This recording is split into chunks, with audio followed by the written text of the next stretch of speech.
अगस्त 1945 में हिरोशिमा पर जो एटॉमिक बॉम्ब गिरा था, उसके सेंटर में टेम्परेचर हजारों डिग्रीज तक चला गया था। सिर्फ एक पल में उस ब्लास्ट ने पूरे सिटी के कई स्क्वायर माइल्स को राख और पिघले हुए मेटल में बदल दिया।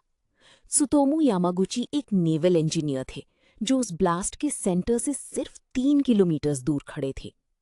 3 दिन बाद वो नागासाकी में दूसरे एक्सप्लोजन के सेंटर से भी एग्जैक्टली 3 किलोमीटर दूर थे। वो अकेले ऐसे इंसान हैं जिन्हें जापानीज गवर्नमेंट ऑफिशियली दोनों बॉम्बिंग्स का सर्वाइवर मानती है। एक ही हफ्ते में 2 न्यूक्लियर स्ट्राइक्स की थर्मल रेडिएशन और कंकसिव एनर्जी झेलने के बाद भी उन्हें कुछ नहीं हुआ। वो 93 इयर्स की एज तक जिए। इतने पास होकर भी बच जाना कुछ ज्योग्राफिकल लक, आर्किटेक्चरल शील्डिंग और ब्लास्ट वेव की फिजिक्स पर डिपेंड करता था। ये एक ब्रेकडाउन है कि कैसी ज्योमेट्री और टाइमिंग में छोटे से बदलाव ने एक इंसान को हिस्ट्री के 2 सबसे खतरनाक इवेंट्स से बचा लिया। 6 अगस्त की सुबह यामागुची हिरोशिमा में अपनी बिजनेस ट्रिप खत्म कर रहे थे। वो डॉक्स की तरफ जा रहे थे जब उन्हें याद आया कि वो अपना हानको, एक पर्सनल स्टैम्प भूल गए हैं।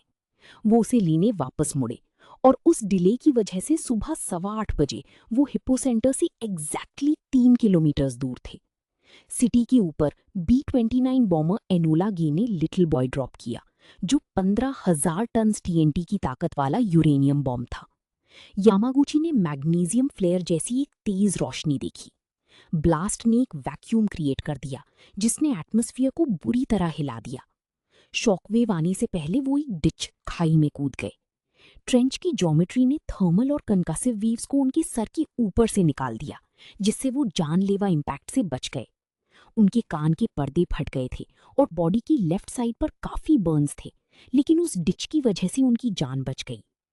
ट्रेन स्टेशन तक पहुंचने के लिए यामागुची को काली राख और आग से भरी एक डरावने रास्ते से गुजरना पड़ा। क्योंकि ब्रिजेस टूट चुके थे, उन्होंने ब्लोटेड बॉडी से भरी नदी को पार किया। आखिरकार वो एक ट्रेन में चढ़े, जिसमें जली हुई और डरी हुई सर्वाइवर्स भरे थे, और अपने घर की तरफ निकल गए, अपनी वाइफ और बेटे को ढूंढने।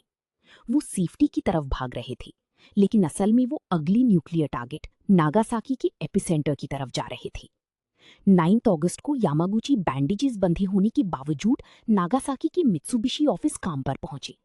उनके सुपरवाइजर उन्हें डांट रहे थे कि एक ही बॉम्ब पूरी सिटी को खत्म कर दी, ये एक पागलपन है।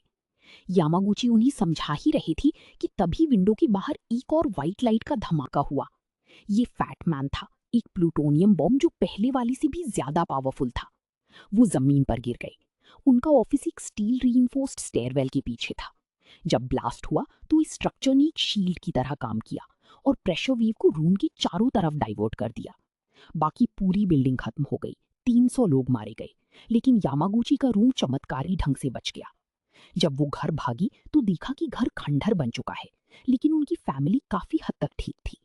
उनकी वाइफ बर्न ऑइंटमेंट लेने गई थी, इसलिए ब्लास्ट के वक्त वो सभी टनल में थे। पहली सिटी की इंजरीज की वजह से ही उनकी फैमिली एक कंक्रीट शेल्टर में थी जब दूसरा बॉम्ब गिरा। ब्लास्ट से बचना तो सिर्फ शुरुआत थी। यामागुची को सालों तक हेयर लॉस और रेडिएशन सिकनेस झेलनी पड़ी। उनकी वाइफ और बेटी की बाद में कैंसर से डेथ हो गई, जिसका कारण फैमिली ने न्यूक्लियर फॉलआउट को बताया।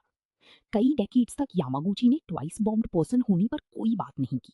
उन्होंने ट्रांसलेटर और बाद में इंजीनियर के रूप में काम किया। उनकी फैमिली को डर था कि क्योंकि वो हेल्दी लगते हैं, उनकी कहानी सुनकर लोगों को लगेगा कि एटॉमिक बॉम्ब्स उतने खतरनाक नहीं होते। In his 80s Yamaguchi changed his mind. उन्होंने सोचा कि उनका बच जाना छुपाने की बात नहीं है, बल्कि न्यूक्लियर वेपन्स को खत्म करने की एक वजह है। वो यूनाइटेड नेशंस में बोलने के लिए न्यूयॉर्क गए।